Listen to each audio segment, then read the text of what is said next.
Hey everybody, welcome back to some of my favorite tools. The other day I talked about a mallet that meant so much to me, but that mallet wouldn't be any good without these.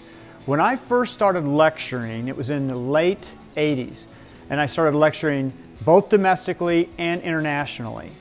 The chisels that I used to do all of my demos with were always with me like that mallet wherever I went.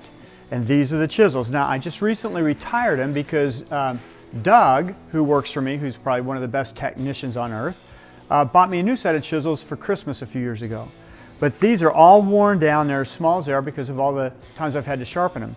On the inside of it, I write 30 years of demonstrations.